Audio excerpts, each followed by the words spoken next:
Morning, friends. Jai Hind, a very good morning to you.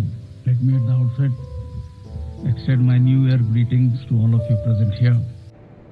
सेना से 1 लाख सैनिक 2027 तक कम होंगे। जी हाँ दोस्तों, ये मैं नहीं कह रहा, ये कह रहे हैं हमारे देश के थल सेना अध्यक्ष मनोज पांडे साहब।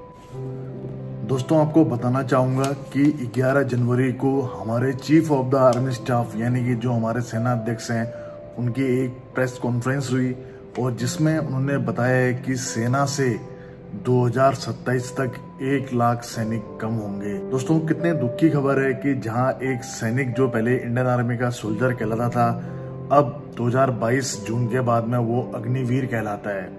तो पहले तो हमसे हमारा सम्मान ये छीन लिया गया, जहां एक सैनिक को एक सोल्जर ना बोल के एक अग्निवीर बोला जाता है। इस दुख से उभरे भी नहीं है कि फिर एक नई शॉकिंग न्यूज आ जाती है कि सेना से 1 लाख सैनिकों को कम किया जाएगा।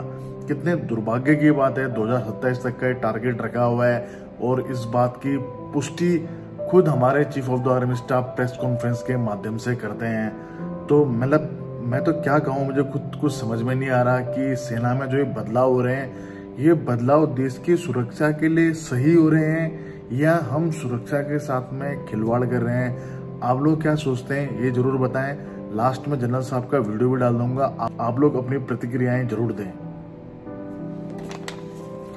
और साथ ही हमारे थल सेना अध्यक्ष मनोज पांडे साहब ने ये भी बताया है कि अग्निवीर के 2 बैच चले जा चुके हैं और वो फील्ड में भी पोस्टेड हैं और उनको लेके बहुत मतलब जो उनकी जो ड्यूटीज को लेके वो बहुत ज्यादा उत्साहवर्धक है। मतलब कि उनकी तरफ से फीडबैक बहुत अच्छा है। रियली क्या सच में अगर ये चीज अगर सही होती कि उनकी ट्रेनिंग ड्यूटी सब ऑल ओके है, तो अभी हाल ही में जो शहीद हुए हैं उनके ऊपर में आप कुछ कहना चाहेंगे? जहाँ की एक जवान के बारे में बोला गया था कि इसकी जो मृत्यु है वो उसको शहीद का दर्जा क्यों नहीं मिला। आपने वीडियो देख लिया होगा, जहां बोला गया था कि खुद की वेपन से उसकी जान गई है। क्या ट्रेनिंग में कमी आप इसे नहीं समझते हैं? फिर आप ये किस प्रकार बोलते हैं कि इनकी ड्यूटी उत्साहवर्धक है, यानी कि इनके जो रिजल्ट है वो उत्साहवर्धक है? किस हिसाब से बोलते हैं, मुझे तो समझ में नहीं आ रहा। अगर हमारे दर्शकों को कुछ समझ में आ रहा हो तो कमेंट्स में जरूर बताएं। और एक और खबर निकल के आई है कि जो ट्रांसपोर्टेशन पहले एनिमल ट्रांसपोर्टेशन होता था, जानवरों का जो ट्रांसपोर्टेशन होता, चाहे हमारे राशन की, एम्युनिशन की, किसी प्रकार की जो सप्लाई होती थी, अब वो ड्रोन करेंगे, यानी कि उतनी ही भर्तियां और कम करेंगे। और अब ये मामला उठता है कि क्या 2023 में संसद में जो मुद्दा राहुल गांधी ने उठाया था कि अग्निपथ योजना सेना के द्वारा तैयार की गई योजना नहीं है, इसे सेना के ऊपर में थोपा गया है। क्या आप इस तथ्य से सहमत हैं? आप लोग क्या राय है कमेंट्स में जरूर बताना। मिलते हैं नेक्स्ट वीडियो में, दीजिए भाई को इजाजत। जय हिंद, जय भारत, वंदे मातरम, भारत माता की जय। Morning, friends. Jai Hind, a very good morning to you. Let me at the outset extend my New Year greetings to all of you present here. I must also take this opportunity to thank you for your positiveness, your contribution in putting across our message to the citizens of this country.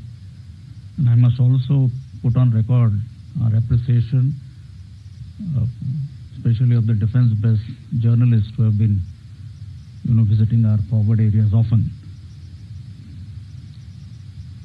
The last 1 year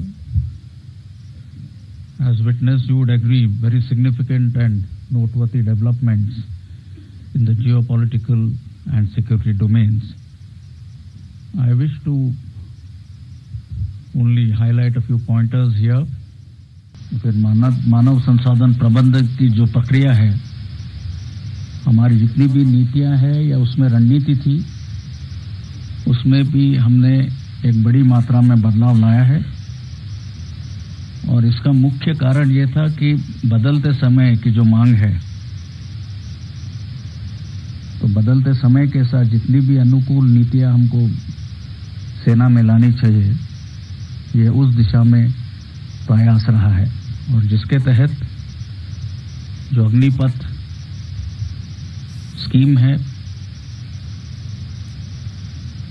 वो पहले हमारे 2 batches Agniveer के अभी हमारे units में, field में, piece में, सब जगह पर पूरी तरह से यूनिट्स में अभी इंडक्टेड है या तैनात है।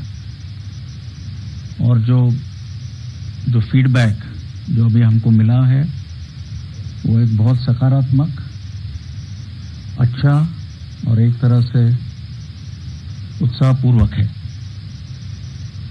इसके बारे में हो सकता है, और यदि आपके कोई सवाल है तो मैं बाद में इसके बारे में कोशिश करूंगा।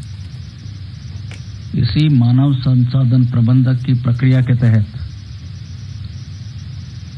ऑफिसर्स मैनेजमेंट, जो हमारी ऑफिसर्स की संख्या में जो कमी थी, हमने उसको एक अच्छे तरीके से एड्रेस किया है, जिसमें हमारा जो ऑफिसर्स इनटेक है उसमें अच्छी मात्रा में बढ़ोतरी हमने की है। हमारा जो सिलेक्शन प्रोसेस है उसमें कई तरह से हमने रिफॉर्म्स लाए हैं, और साथ ही में जो बाद में हमारा प्रशिक्षण का ड्यूरेशन और अवधि होती है उसको भी हमने कम किया है।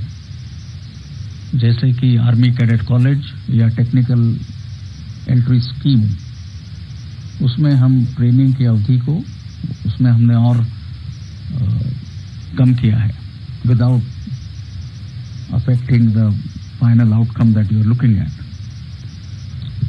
उसी तरह से विमेन ऑफिसर, उनके मैनेजमेंट, इस दिशा में भी आपको ज्ञात होगा परमानेंट कमीशन जो अभी हमारे विमेन ऑफिसर्स को दिया गया है उसमें से तकरीबन 120 जो कि अभी कर्नल रैंक पर तैनात है, कार्यरत है अलग अलग इलाकों में, जिसमें कि फील्ड और मुश्किल इलाके भी शामिल हैं। उसमें अभी वो कमांडिंग ऑफिसर्स का रोल निभा रही है और वो भी अच्छे तरीके से निभा रही है। उसी तरह से सभी आर्म्स और सर्विसेज को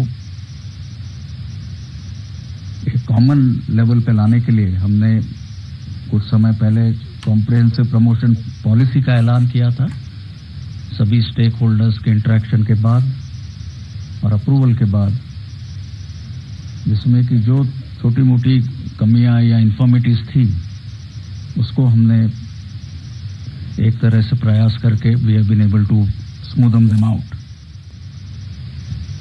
अगला अहम दोस्तों, सब्सक्राइब कीजिए एक्स आर्मी सोल्जर को डिफेंस की सबसे सटीक और सबसे आसान भाषा में जानकारी के लिए। साथ ही बेल आइकन को प्रेस करें ताकि आपको नोटिफिकेशन सबसे जल्द मिले।